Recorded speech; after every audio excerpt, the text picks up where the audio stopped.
Do you feel like your marriage is on autopilot since the kids came along? We're going to show you the 3 gauges to check in your marriage to make sure that your marriage stays number 1. Introducing Mark and Amy, Bringing you family-friendly content with a focus on married life. What are the 3 gauges we're talking about? Well, number 1 thing that you need to check is the exhaustion and schedule gauge. All of a sudden, there's this other human being in your home that you have to keep alive and that you have to do everything for, and that human being grows and they get their own little life and they have their own little schedule. And as they grow and they get older, those schedules change and where they go and how long they go for. I have places to be and people to see. You can be sleep deprived, you can be off doing the things that your kids are required to do, whether it's ballet or hockey or soccer practice. You don't understand. I have a very busy schedule. You name it, the list goes on and on and on. And what happens is you find yourself so devoted to your children, which is awesome, that you lose touch with one another because you're just so busy with scheduling. Dad, can we go to the skate park? Please, please, can we go? Can we go? Please, Dad, can we go? Please, can we go?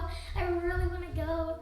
Please, can we go? And make sure that the things that are on your schedule are the important things. So we have 3 children, which means we have 3 different activities going at the same time. And for us, it's really tricky to kind of maneuver all that stuff. So we've really found that we've had to say no to some things, and that was a big learning thing for us, was when people would ask us to do things, participate in things.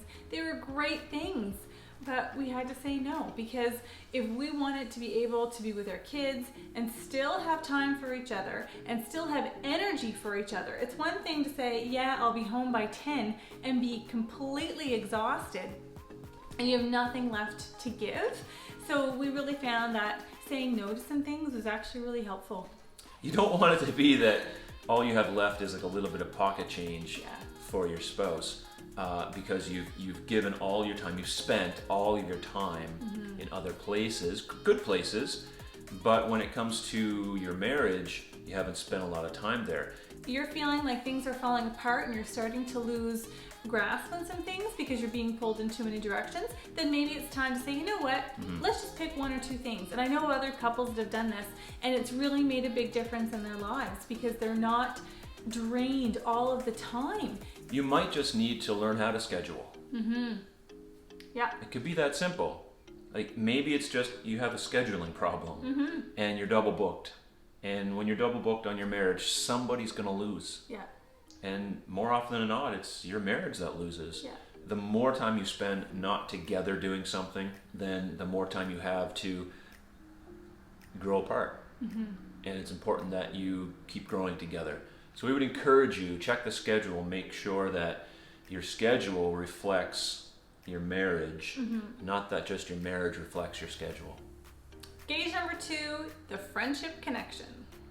Who's your best friend?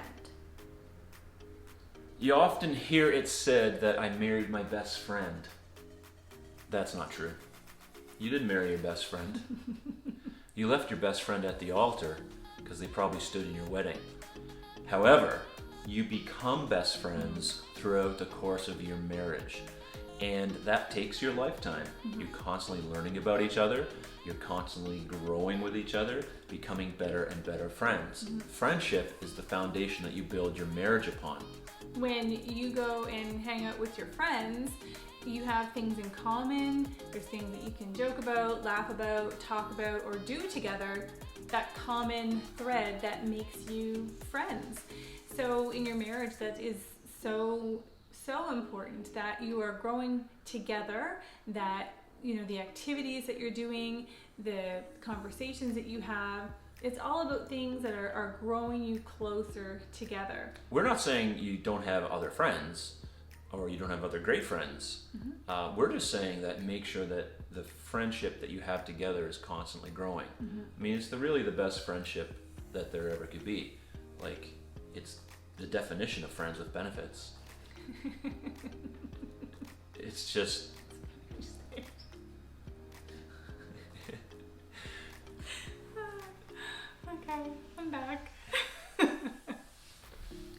love each other, but do you like each other?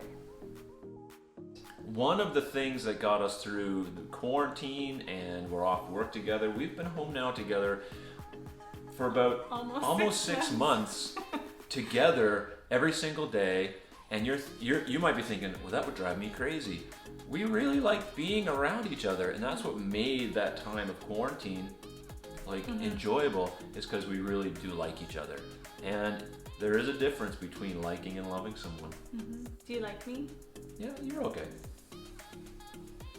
I like you. No, that's because I'm funny That's true, and handsome. you are. The third gauge that you need to be checking in on is the romance gauge. Do you need a little romance in your life?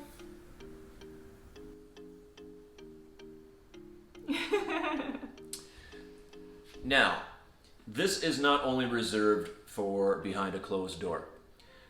How often do you hold hands? When you're at the mall, when you're shopping for groceries, when you're going into a store, when you're just out for a walk? Like, how often are you touching each other and expressing, love for each other? How often do you sneak a kiss in the kitchen or gross your kids out by just being mushy around them? Mom and Dad are kissing all the time, and it is disgusting.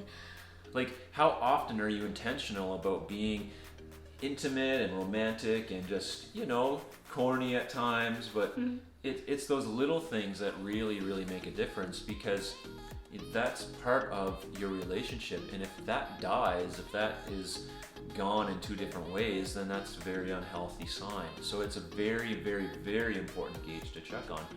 Make sure that you are doing things that reflect that you do love each other, that you're attracted to each other. Spur that on. Like, that needs to be spurred on. And make sure that you're intentional about it. And make sure that you gross your kids out doing it. It's like they're always like, I'm like, what is that sound? Like, who makes that sound? And it's like, And make sure that they see that mom or dad are number one, that we are number one to each other, and that, model that relationship for your children to see that, that, yeah, it grosses them out. Yeah, they don't like it when mom and dad are kissing all over the kitchen, but I guarantee you it's gonna instill in them, this is what a normal marriage looks like. When kids feel love in a home, I think that really makes them feel safe. It makes them feel loved. Your marriage is not going to take care of itself on its own just by chance. If it's left to chance, chances are it's not going to work out great. And if you've gotten away from that and you're at a place that you feel maybe it's too late, maybe we've grown apart, it's never too late. There's always time as long as you're willing. And if you're willing to make it work, you can go back to that promise that you made and say, let's try this again. Let's work on this. Let's be intentional. Let's make some changes, and let's do this. That's key. If both of you are willing, you can do this. We're encouraging you in this video that you can do it if you're both willing to sit down and say, hey, look at your situation, and maybe it's awesome and great, and thumbs up, because that is what we hope for every relationship. But if you're in a position where it's like, this is just like, it needs some change, it needs some life, and you're both willing to put the work in to do it, nothing will stop you. You can do it. They don't land planes in autopilot. It takes two captains with the controls maneuvering that machine to hit the ground without destroying the thing. And it's going to take the two of you at the controls to say, okay, let's take the controls back. Let's get this off of autopilot, and let's be in charge of our marriage. Thanks to Zoe, Eva, and Jack for helping us out in this video. We love you guys. You are awesome. You're what made us parents, and we are super, super blessed to be your parents. Do you still hold hands? If you do, leave us a comment and let us know. Thanks for watching. Leave a like and subscribe and click that notification bell so you'll never miss another one of marknamy's videos. Enjoy. Stay hydrated And married. and have french fries. Good luck.